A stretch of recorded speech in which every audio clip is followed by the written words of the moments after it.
فرمان انسان کی روح اس طرح قبض کی جاتی، تار تار ہو جاتی، اس کے جانے سے پہلے وہ وہاں اپنا ٹھکانہ دیکھ چکا ہے، ابھی زندہ ہے، اور آنے والی ٹیم اس کو دیکھ کر خوف آ رہا ہے اور وہ چیخ رہا ہے، اپنے گھر والوں کو کہہ رہا ہے کہ مجھے بچاؤ، میں نہیں جانا چاہتا۔ حدیث پاک کے الفاظ ہیں،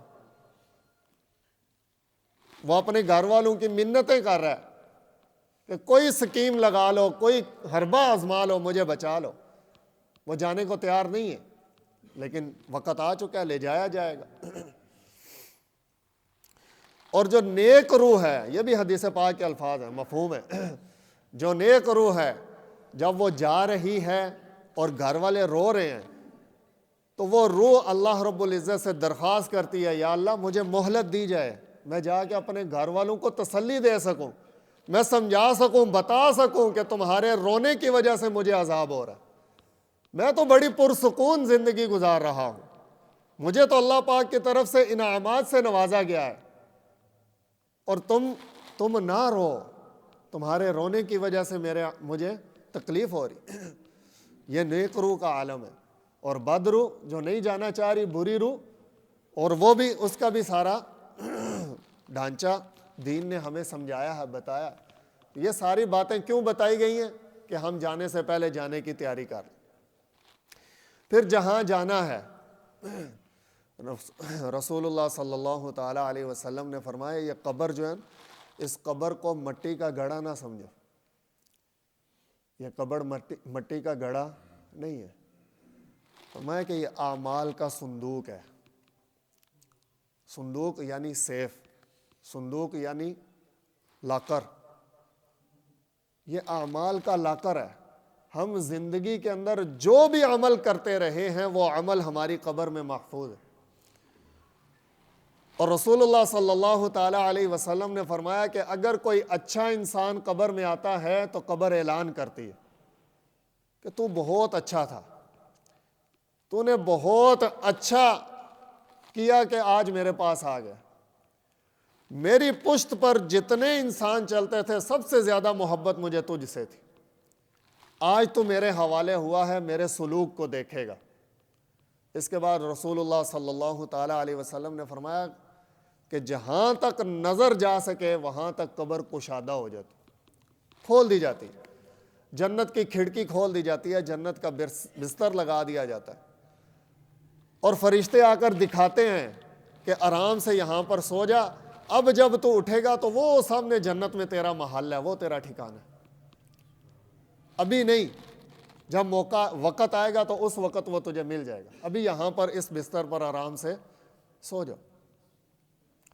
اور اس کے برعکس اگر بدکار بندہ فوت ہوتا ہے، قبر میں جاتا ہے، تو قبر اس سے بھی مخاطب ہوتی ہے، حدیث پاک کے مفہوم ہے۔ رسول اللہ صلی اللہ تعالیٰ علیہ وسلم نے فرمایا کہ قبر اس کو مخاطب ہو کر کہتی ہے کہ بہت برا تھا تو نے بہت برا کیا آج جو میرے پاس آیا ہے، میری پشت پر جتنے انسان چلتے تھے سب سے زیادہ نفرت مجھے تجھ سے تھی، آج جب تو میرے حوالے ہوا ہے تو میرے سلوک کو بھی دیکھے گا۔ اور اس کے بعد رسول اللہ صلی اللہ تعالیٰ علیہ وسلم نے فرمایا کہ قبر اس کو دباتی ہے، اور حدیث پاک کے الفاظ ہیں کہ اتنا دباتی ہے کہ دائیں طرف والی پسلیاں بائیں طرف والی پسلیوں کے اندر گھس جاتی ہیں۔ رسول اللہ صلی اللہ علیہ وسلم نے شکل بنا کر دکھایا، ایک ہاتھ کی انگلیاں دوسرے ہاتھ کی انگلیوں میں ڈال کر سمجھایا کہ یوں پسلیاں ایک دوسرے کے ساتھ مل جاتی۔ اور آپ صلی اللہ تعالیٰ علیہ وسلم نے فرمایا کہ 70 اژدہا، بڑے سانپ اس پر مسلط کر دیے جاتے ہیں، جو قیامت تک اس کو ڈستے رہتے ہیں۔ اور حدیث پاک کے الفاظ ہیں، رسول اللہ صلی اللہ تعالیٰ علیہ وسلم نے فرمایا کہ ان اژدہا میں سے کوئی ایک اگر اژدہا زمین پر پھونک مار دے تو زمین پر گھاس تک باقی نہ رہے، اتنے زہریلے سانپ ہوتے ہیں۔ یہ ساری باتیں کیوں؟ کہ ہم جانے سے پہلے جانے کی تیاری کر لیں۔ جانا سب نے ہے، بچ کوئی نہیں سکتا. کسی کے پاس کوئی سرٹیفکیٹ نہیں ہے, کسی کے پاس کوئی سند نہیں ہے کہ وہ یہ دعویٰ کر سکے میں نہیں جا سکتا.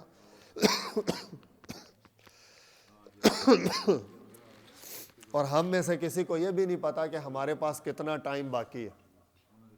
قرآن پاک کے الفاظ ہیں, 5 باتوں کا علم کسی کو نہیں. قرآن پاک کے الفاظ ہیں, 5 باتوں کا علم کسی کو نہیں.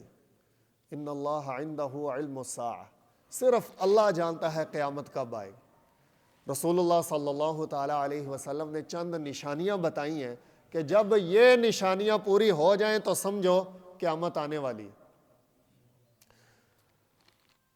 اور ان سب نشانیوں میں سے سب سے بڑی نشانی رسول اللہ صلی اللہ تعالیٰ علیہ وسلم نے فرمایا کہ جب اولاد اپنے والدین کی نافرمانی شروع کر دیں سمجھو قیامت آنے والی.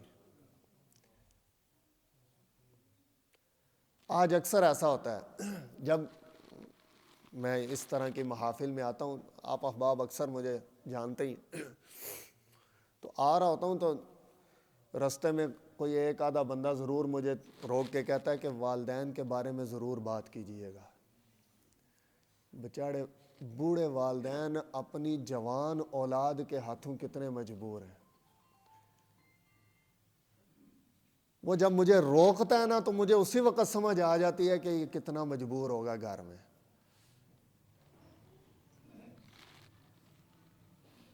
کبھی یہ تھا کہ اس نے کتنے ناز و نخرے سے اپنی اولاد کو پالا ہے, پتہ نہیں کتنے منتوں سماجتوں سے اس نے اپنے اللہ سے بیٹا لیا ہے.